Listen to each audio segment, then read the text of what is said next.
Welcome to the Classical Happy Hour. I'm your host, Martin Davids.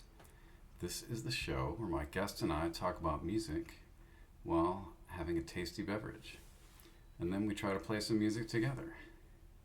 Today's guest is David Yearsley, professor at Cornell University, where we happen to be today, in Ithaca, New York, and an old friend of mine. And we're going to talk about stuff starting now. So, tell me a little bit about what you've been doing lately, and for people that don't know anything about you, maybe, say what kind of things you specialize in as your job. Well, Marty, thank you very much for having me on the classical cocktail hour. Happy hour? Happy hour. Cheers. You're going to have to edit that out. Yeah, cheers. Manhattan. Well, we're about 4 hours by car from Manhattan. Here in the great state of New York, middle of the Empire State, Ithaca, where I've lived for about 25 years with various sojourns away for sabbaticals, the fool's gold of academics. But yeah, I've been here. I've been active at Cornell as an organist, but also as a musicologist. I teach various courses, music theory, I've done in the past, a course on film music, Bach and Handel, which is sort of my specialty, especially Bach, and what else have I taught? Oh, a class on the organ that I co-teach with the university organist Annette Richards, who's also a professor here and happens to be my wife. And I'm interested in all kinds of music, and writing about it, playing it. My most recent book is called Sex, Death, and Minuets, the musical notebooks of Anna Magdalena Bach, which came out a couple of years ago. And I'm currently at work on another book called Bach Laughs, which is an attempt to resurrect, as it were, Johann Sebastian Bach as a musical humorist, something for which he was praised in his lifetime and soon after, but a facet, an important aspect of his art, I believe, that was erased more or less, not totally of course, but tended to come very much into the background given the emphasis on his seriousness, his erudition, his counterpoint, all that stuff. So yeah, I write about Bach, I write books, I try to play the organ when I have a chance, and this is one of those chances, having Marty here at Cornell, where we're up in the organ loft behind this mighty Arp-Schnitger style organ that was made 10 years ago, and that is our main Baroque organ, indeed our main organ of the four that we have here that we use, especially for this repertoire, in the context of our Svelink festival, which is happening this weekend. So let's just take that side road for a second. Yes. And so you're saying that Bach was known as a humorist? Because if there's anyone whose compositions are taken seriously, it's J.S. Bach, right? Everything's like, you hear some of the most stolid performances of anybody in his music. Yes, that's a great point, and that's, I think, one of the things I'm trying to push against in the book, which will be a slender book. Of course, I always say that, and I think I'm going to do away with footnotes, and most of these books, scholarly or not, I see as forms of sublimated autobiography anyway, so it's going to be, I think, a freewheeling book, but yes, the inspiration for the book actually comes from Johann Nicholas Forkel's biography, and in the penultimate paragraph, Forkel, who for his biography was relying largely on information gathered from Johann Sebastian Bach's two eldest sons, Karl Emanuel Bach and Wilhelm Friedemann Bach, praises him as a great wit. His jesting, says Forkel, was the jesting of a fool, but of a sage. But he could adjust himself when the mood was right to playing in a lighter fashion, and he was this incredible, musical joker, but in a sublime way, basically, is what Forkel says. But if you look at the music, I mean, I've just published an article, a chapter in a book called Rethinking Bach, which is just out from Oxford University Press, which reads the first movement, actually the whole Brandenburg Concerto No. 1, and one could extend this through that collection as a sublime joke. Actually, the you're gonna have to cut this out. Go ahead. I mean, Obviously, the one for the trumpet is a joke, but Well, you start the collection, which was put together by Bach in search of another job. He sent it to the Margrave of Brandenburg in hopes that he might then land better opportunities since things weren't looking so good for him, auspicious at the court of Curtin. The first concerto, though, if you imagine that played by whoever it might be outside of Bach's bailiwick, you've got 4 against 3, you've got the horns completely unaligned with the rest of the band. People who heard that in the first must have thought, what is this? Right from the start, there's a very strong sense of crossing boundaries, not just metrical ones, but the idea of having this hunting party crashing into the banqueting hall is how I see it. And this kind of wit was, of course, prized among gestures. And I've found a lot of sources in the period that talk about cavaliers, courtiers who need wit to advance themselves at court. And I see Bach, although he was a functionary and not of that grade, still trying to do that in a collection like that, which of course is a courtly collection, but really breaks all kinds of rules, all kinds of expectations, which is one of the main aspects of humor that I foreground in that particular essay. But 300 years later, you're the first guy to get the joke, so maybe it's a little over the heads of the Count. Yeah, I mean, assuming they were listening at all. I mean, one never knows, right? I mean, it's table music, so perhaps this just went by, regardless of its complexity or its intent to raise eyebrows or at least register some kind of witticism. But clearly, if you were listening and you heard these two groups not at all in sync, just from the very first measures of the piece, you would have looked up and thought, what's going on? I mean, he's basically in that first page making the orchestra look bad to push himself forward as the composer, as the guy who's controlling things and has this great I think it's funny whether people laughed out loud, but certainly jokes don't necessarily have to have that. I mean, witticisms can register without being knee slappers. And of course, we have the quodlibet too from Bach, or the Bach family, which is full of scurrilous jokes. And we have the lower registers in the Coffee Cantata. So clearly, Bach had this humorous capacity. But it's in the high-minded pieces too, and I see him as a great transgressor of boundaries. And for that, you need wit. I guess that's the larger claim of the book. That the impishness, the spark of imagination is very much like that of wit, and indeed is tinged. It can be tinged. It can actually overtly be intended to be humorous. I mean, that would be a refreshing way to hear Brandenburg 1.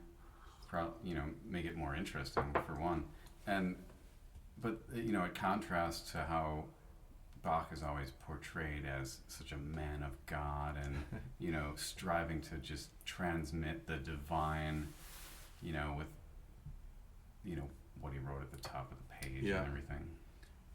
Yeah, exactly. Obviously, the complex people and the idea of Bach as the fifth evangelist, the great cantor, very much in the 19th century mode. Philip Schmitte's great biography of the 19th century emphasizes that and set the course for that kind of very serious approach to his music. And of course, a lot of it is serious. A lot of it's very down. His church music often has a very grim view of human nature. Meinen, Klagen, Sorgen, Sagen. Weinen, Klagen, Sorgen, Sagen. Pieces like that. This intense confrontation with sin and the fallibility of man. That's, of course, a huge part of what he does in music. But there is the Brandenburg inventions in the keyboard music, especially the first partita with the hand crossing, other pieces. You even have a scherzo, burlesca in the third partita. These things are very, they're obviously intended to be in the lighter vein, appealing to this middle class audience that he was cultivating with his publications. So that's what I want to look at in the book. What I hope will then revise the larger image that you just outlined. Yeah, I mean, it's always easier to canonize people looking backward than if you were actually there at the time. I mean, here's a guy that got into a street fight with a bassoonist, and he was as human as anybody else. Yeah, cantankerous for sure. Yeah, especially in those early documents from Arnstadt, where he's locking horns with his employers on the church council, right? Getting into it with the students.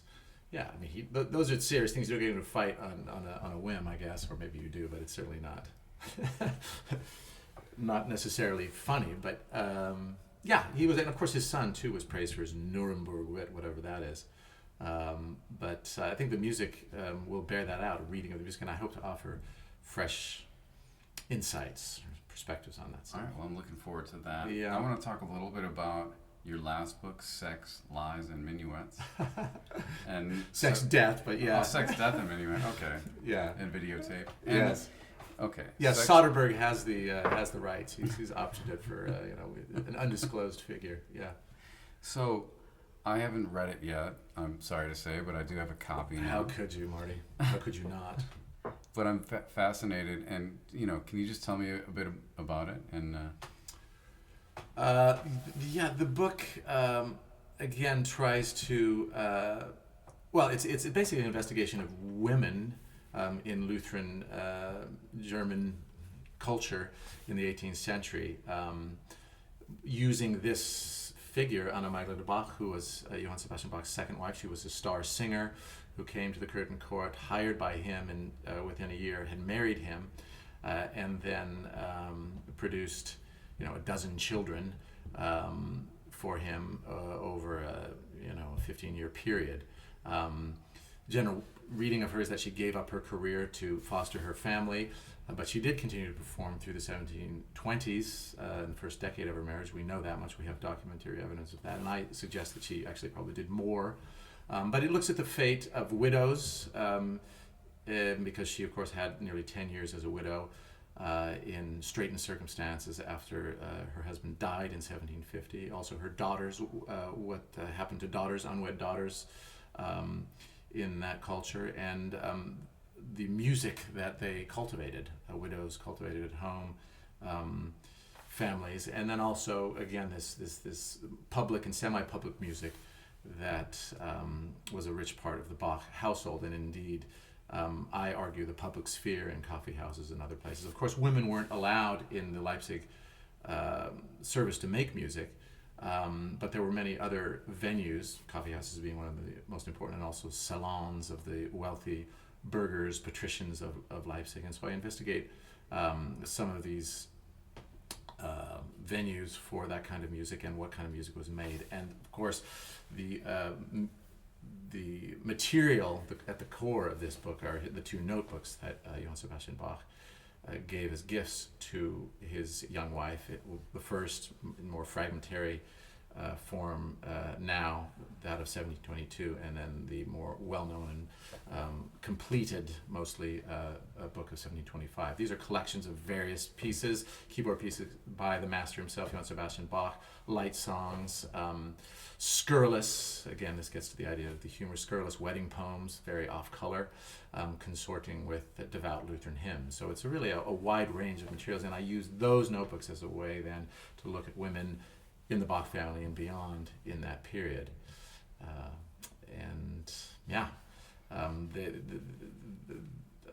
Looking, as you can tell from the title, at eros in that music, in the secular music that she would have performed, might possibly have done. Okay, so this notebook, like the second one that we've got a better copy of, what's the consensus about why he gave that to her? Was it just like to show appreciation, or? Yeah, I mean, notebooks, especially for women, were a common thing, and he wrote in. So it could be a Christmas gift. We don't really know, an anniversary gift.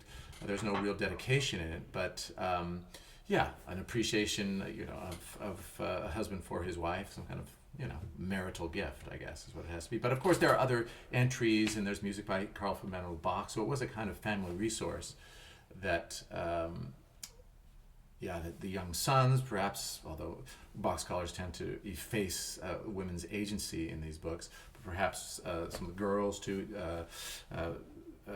Anna Magdalena Bach made many copies in there. There are rules for thorough bass, so it's a quite varied collection of music. But it's what was the question?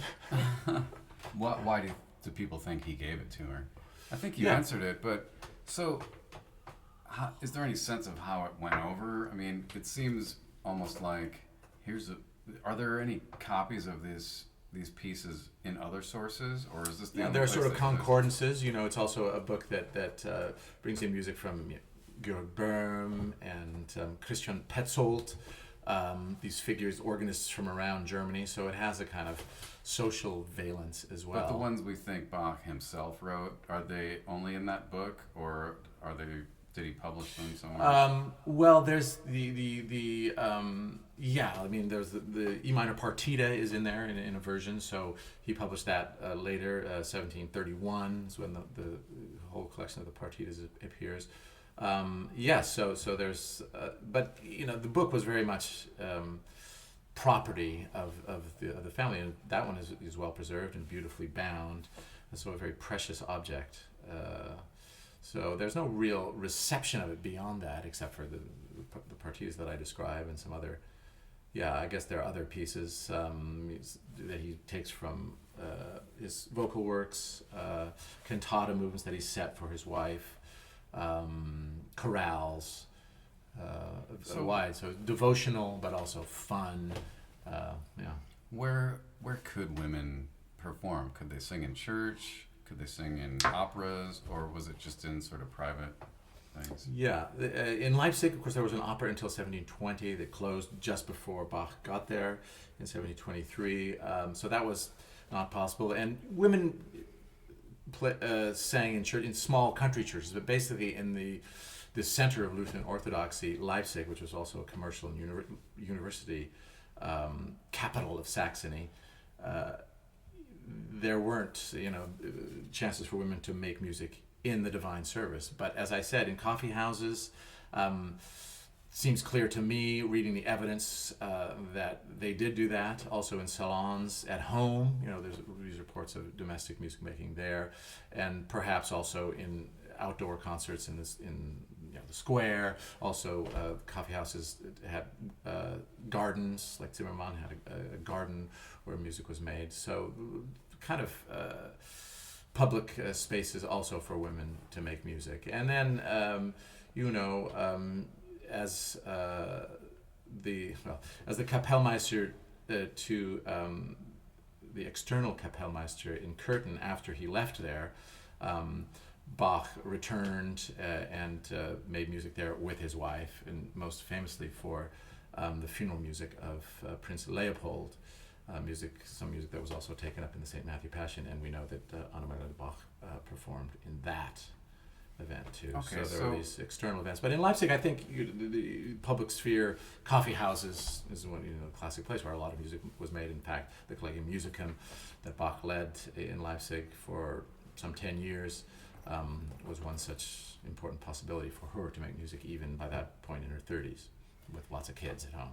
So one of the reasons a lot of people take up music is actually just to attract the opposite sex, right? Yes. And you said that she was a singer when he met her. Yes. And so was that a thing, like women singing places as a way to, show that aspect of their capacities and to make themselves attractive in that way, or? It's a big question in a way. There were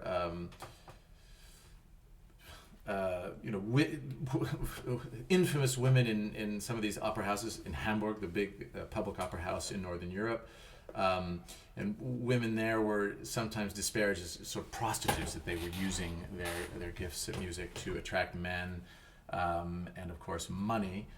There were these star couples in the 18th century, the most famous, of course, Johann Adolf Hasse and Faustina Bordone, who were friends of the Bachs. And indeed, there's a piece by Hasse in the second notebook of Anna Magdalena Bach. And this star couple and there were others as well, I think is a kind of model for the Bachs. You know, you think about Bach at the top of the hierarchy of Lutheran Germany, occupying this important position in Leipzig, and he had this actually famous woman who had been a richly paid court singer at Curtin and then had given that up to come to Leipzig to look after her family. It would be preposterous, I think, to imagine that she was then banished from any sort of public, semi-public performance there, even though she couldn't sing in the divine service.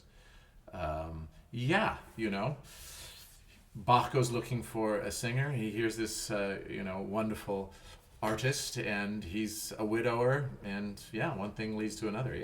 And so that's what I'm arguing. And the interesting fact, often dismissed by Bach scholars, that that this wedding poem I referred to earlier, which has all kinds of off-color images, that appears in this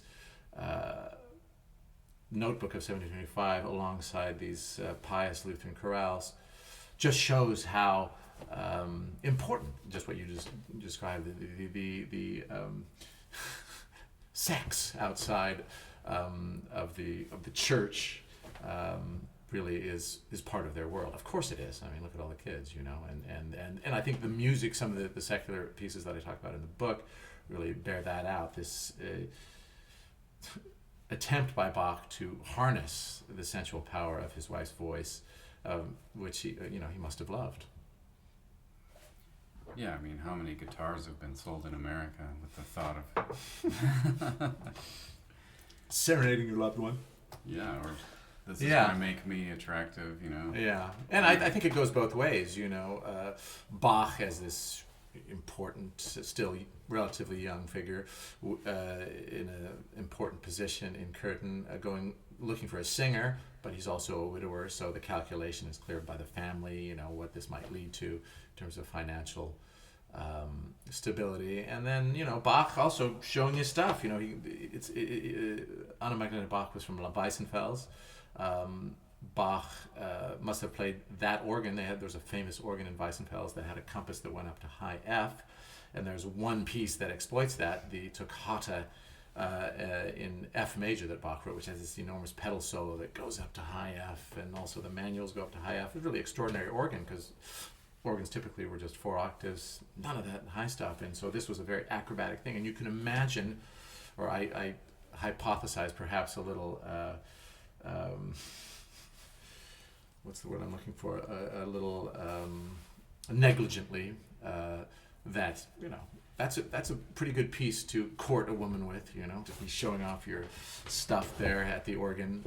And we know also from that same document we were talking about earlier in Arnstadt, where he was reprimanded for various missteps, that the final one there is for bringing a strange maiden up into the organ loft.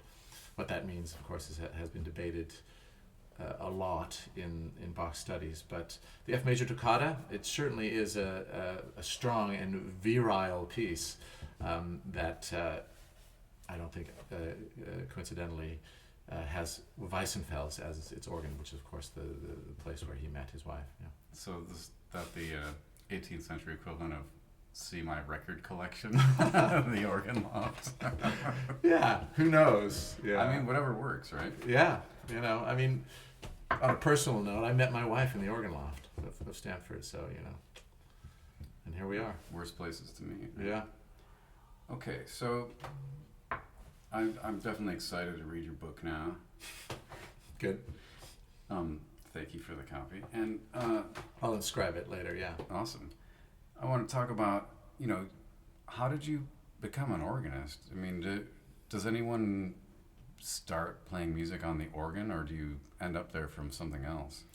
I began to play the organ when I was 5. My father, not the organ, the piano. My father taught me my scales and how to read music and all that, and then I got various teachers. And then when I was a teenager, my father worked for the Environmental Protection Agency in Seattle, and this sounds like a complete detour, but bear with me here, Marty. And Seattle was enjoined by EPA, by the federal government, to build a treatment plant because the sewage that they were disgorging into the Puget Sound did not meet the Clean Water Act guidelines. Seattle then sued the city, saying we don't need this thing, and the science says otherwise. And they brought in these consultants, one of whom was a guy by the name of Jerome Horowitz, whose father is a cousin of Vladimir Horowitz. He knew Vladimir. They were all very close, this family. And he's a really brilliant guy who spoke, Russian, but many other European languages. And he got to talking with my father about music, and my father, my kids play piano. Why don't you come over for dinner? So Jerome came over. I lived on Bainbridge Island, a ferry ride across from Seattle, and Jerome was really into the organ, funnily enough. So we played, I played some Bach from after dinner and whatever, and he said, you know that Bach wrote a bunch of organ music? I really had no idea. I think I was 13 or so, really. I mean, everyone's heard of the Toccata and Fugue in D minor.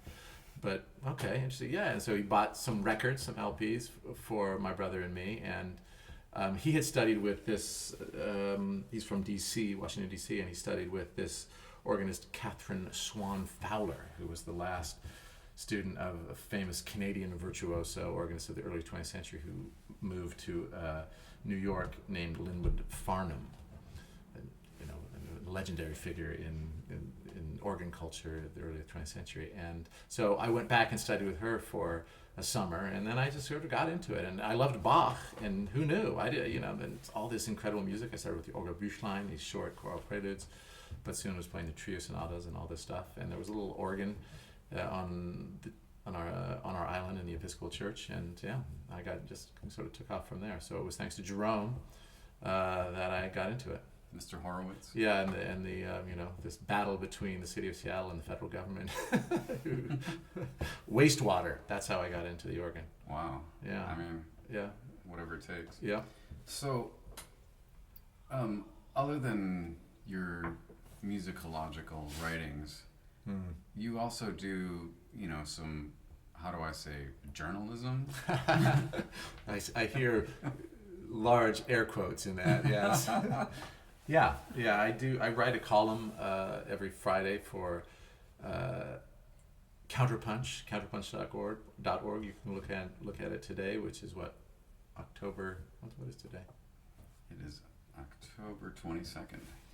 And I got into that because my college roommate, his father was publisher and editor beginning in the 1980s of this this radical country weekly called the Anderson Valley Advertiser, which is published in a place called Boonville, about 2 hours north of San Francisco. And I started writing for that paper soon after I graduated from college, the late 80s. And they printed my stuff, and it was fun. And some great writers, Alexander Coburn and Noam Chomsky contributed to it. Other really excellent people, and it was a lot of fun. And writing to deadline, there I was writing every 2 weeks, and then for the last 15 years or so, I've been writing every week for Counterpunch. Alexander Coburn, who was one of the great journalists, radical journalists of the 20th century, died in 2011. He was my editor there, and now it's Jeffrey St. Clair. And it's fun, in the age of the internet, of course, now with Google Alerts, it's a great way to get your stuff out there and have to deal with people who don't like what you write and people who do. And interesting to keep track of, the musical crimes of various presidential regimes, and also write reviews of books of live music. It's been difficult keeping that thing going during the pandemic, of course, but I file every week. So it's, I don't know, it's kind of a diary, I suppose, ultimately, and I don't know who reads it. I haven't actually asked the editor for the stats on it, but, I get a lot of responses each week, and my mom reads it. And I'm a pitch for the stuff. I'm collecting some of basically the columns about the Super Bowl. I write one about the Super Bowl every year, and the Oscars and other things like that. And that book is basically done, a collection of those, and it's called, I think the working title now is Circus and Song, and then something about music and public spectacle from Obama to Biden. Okay. Yeah. So it's comparing it to what the emperor gave people. Yeah, there's there's an early essay in there about Nero and Clinton. Nero was a musician, as you well know, Marty. And he loved public attention for his music. Yeah, apparently. So. And captive audiences. Yeah. We need something like that. Yeah. Okay, so I want to see if we can find our way to Scheidemann. Yeah, wrap this up and play a little music. So, just briefly describe this organ that we're sitting behind. Yeah, I'll try to be brief. I mean, this is an amazing instrument. We're here in a narrow hallway behind the main case of this organ, which is an organ of 31 stops, so quite large, a medium-sized organ in Baroque terms.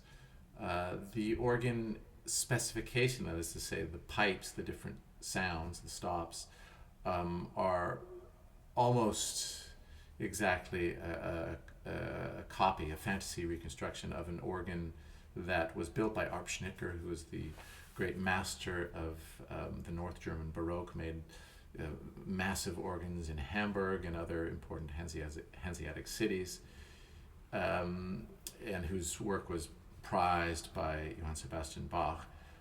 That organ that he made in Berlin in the first decade of the 18th century provided the model for this one. That organ was taken out of the Castle Church in Charlottenburg, then a suburb of Berlin, and put in the basement of the main palace in the center of Berlin in a secure bunker, but in fact a bomb found it somehow through a shaft and destroyed it.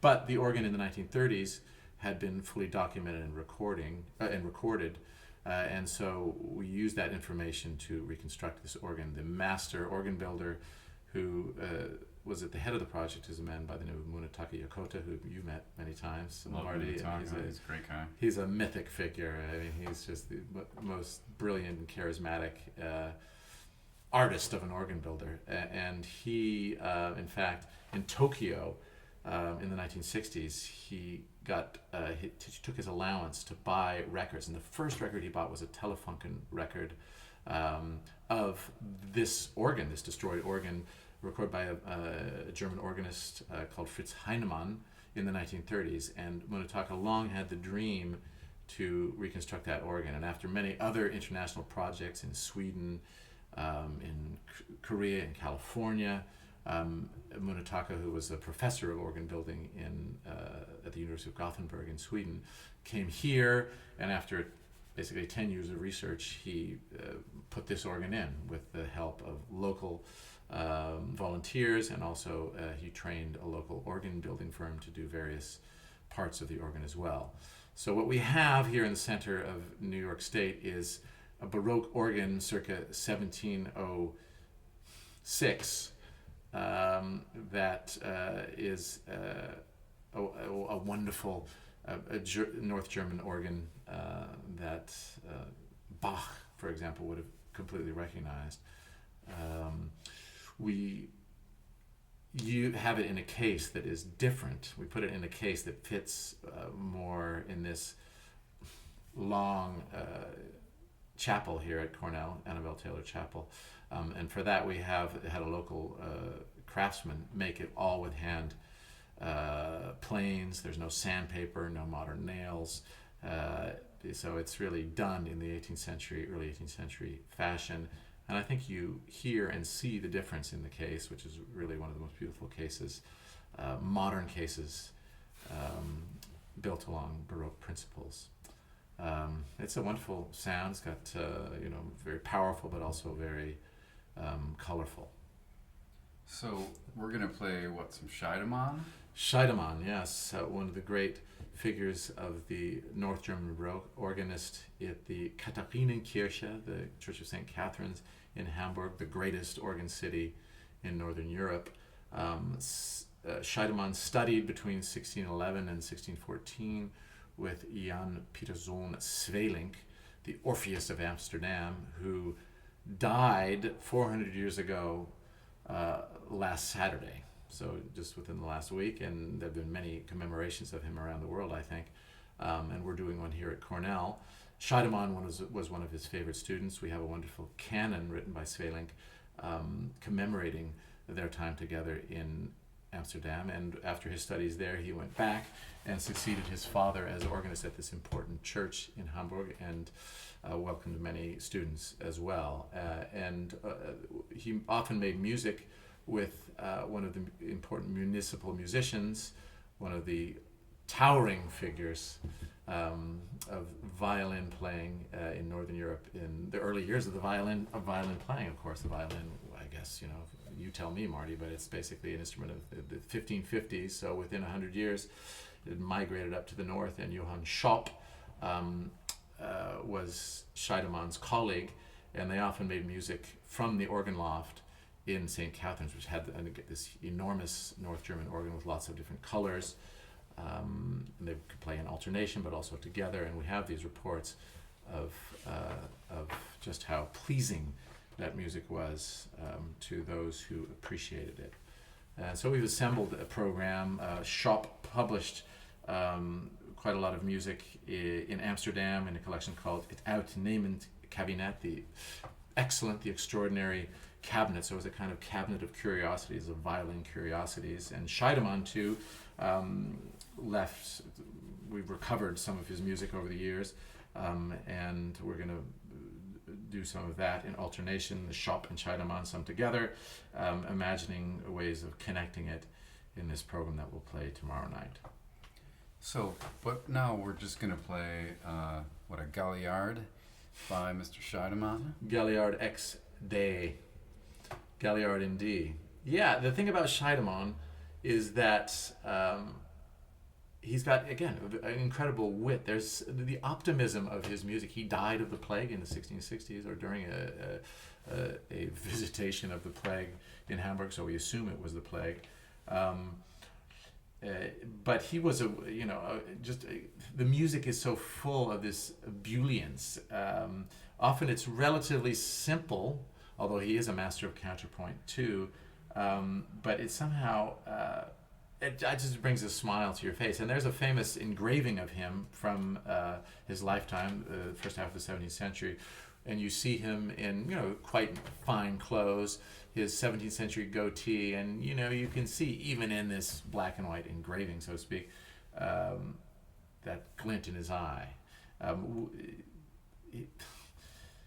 One of the other great organists in Hamburg of that period was a man by the name of Jakob Pretorius, who came from this long line of organists, and he was the organist at another of the principal churches in Hamburg, and he was known for his gravity, his seriousness, Scheidemann for his wit, and the great musician Matthias Weckmann studied with Pretorius, but we learn from another source later that he tempered that seriousness with the Scheidemanian wit, and that, I think, is what makes the music so fun and why it's so compelling, is somehow that the Lutheran seriousness of Pretorius is given, it's given this incredible lightness and joy in Scheidemann's music, and I think you hear that in the Galliard Ex D. It's in D minor. That should be a sad key, but it's not sad when Scheidemann takes it on.